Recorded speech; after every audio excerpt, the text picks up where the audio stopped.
Əziz qardaşlar, başlayaq namazın şərtlərindən. Namazın şərtləri iki qismdir. Birinci qism şərtlər namaz qılan şəxslə bağlıdır. Digər qism şərtlər isə namazın özü ilə bağlıdır. Namaz qılan şəxslə bağlı olan şərtlərdən birincisi İslamdır. Yəni kafirin namazı səhih olmur. İslam namazın səhihliyi üçün şərtdir. Buna görə də kafirin namazı qəbul olunmur. İkincisi əqildir. Yəni dəri olan bir kəsə namaz vacib deyildir. Namaz qılsa, namazı səhih olmayacaqdır. Burada bir məsələ var. Biz dedik ki, İslam bir ibadətin səhihlik şərtidir. Kafirin namazı səhihdirmi? Cavab odur ki, xeyr. Yaxşı, bəs kafirə namaz qılmaq vacibdirmi? Usul fiqh kitablarında belə bir mövzu vardır ki, kafirlər şəriət hökmlərinin furusu ilə mükəlləfdir, yoxsa yox. Həmbəllərə görə kafirlər şəriətin hökmlərinin furusu ilə da mükəlləfdirlər. Çünki Allah Subhanahu va Taala Müddəssir surəsində buyurur ki, sizi səqərə salan nə oldu? Və onlar dedilər ki, biz namaz qılanlardan deyilik, miskinləri də yedizdirmirdik, batilə dalanlarla bərabər batilə dalırdıq, haqq hesab gününü də inkar edirdik. Bu ayədən açıq-aydın görünür ki, burada cəhənnəm əhli olan kəslər kafir olan kəslərdir. Çünki onlar deyir ki, biz qiyamət gününü inkar edirdik. Amma bununla yanaşı əzablarının artmasına bir səbəb kimi namazın tərkini də göstərdilər. Bu da namaz qılmağın kafirlərə də vacib olduğuna dəlalət edir.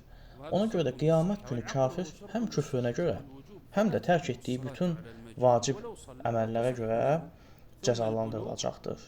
Məlumdur ki, cəhənnəm bir dərəcə deyildir, dərəcə-dərəcədir. Biz qeyd etdik ki, İslam namazın səhihliyi üçün, ağıl isə namazın həm səhihliyi, həm də vacib olması üçün şərtdir. Dəliyə namaz vacib olmadığı kimi, əgər namaz qılsa, namazı səhihdə sayılmaz. Namaz qılanın üçüncü şərti həddi buluğa çatmasıdır. Uşaq həddi buluğa çatmamışkən, namaz ona vacib deyildir. Lakin müəyyən yaşa çatdıqda ki, həmbəllər bu yaşın 7 olduğunu bildirirlər, artıq o uşağa namazı əmr etmək vacib olur. Kimin üzərinə uşağa namazı əmr etmək vacib olur? Uşağın qəyyumuna. Yəni, uşağın qəyyumu uşağı namaza alışdırmalıdır. Əgər 10 yaşına çatdığı halda hələ də namaz qılmırsa, tərbiyə məqsədi ilə uşağı vura bilər. Namaz qılanın dördüncü şərti qadınlara xasdır. Qadının heyz və nifas olmamasıdır. Heyz və nifas halında olan qadının namazı səhih də deyildir, bu namaz ona vacib də deyildir. Hətta qılmadığı namazları qəza da etmir. Burada bir haşiyə çıxaq. Heyz və nifas zamanı namazın qadına vacib olmadığını hardan bilirik?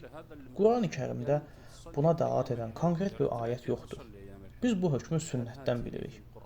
Mənəviyyatı pozulmuş bəzi fikirlərdən təsirlənmiş gənclərlə mübahisədə böyük zəhməti olan Şeyx Əhməd Əs-Seyyid belə bir hadisə danışır. Mənə deyir ki, bir qadın mənə zəng edib soruşdu ki, mən sünnəni qəbul etmirəm. Yalnız Quran-ı Kərimə inanmağı kifayət hesab edirəm. Şeyx ona dedi ki, bu sözlə olmur. Bunu əməlinlə də sən göstərməlisən. Deyirsən ki, sən yalnız Quran-ı Kərimə tabe olursan. Buna dözə biləcəksənmi? Qadın bəli deyə cavab verir. Şeyx deyir ki, heyz günlərində namaz qılırsanmı? Qadın cavabında, yox, necə qılım? Deyir. Şeyx deyir ki, Quran-ı Kərimdə heyzli qadına namazın vacib olmadığına dair bir dənə mənə ayət gətir. Və qadın cavab verməkdən aciz qalır. Demək ki, din Peyğəmbər sallallahu aleyhi və səlləmin buyurduğu kimidir ki, mənə Quran və onunla birlikdə onun bənzəri, yəni sünnət verildi. Sünnə olmadan dini yaşamaq mümkün deyildir. Bir çox hökmlər yalnız sünnə ilə aydınlaşır. Bu dördü namaz qılan şəxsin əsas şərtləridir. Onlardan üçü bütün ibadətlərin şərtidir. Əql, təmyiz, yəni ayırd etmə qabiliyyəti və İslam.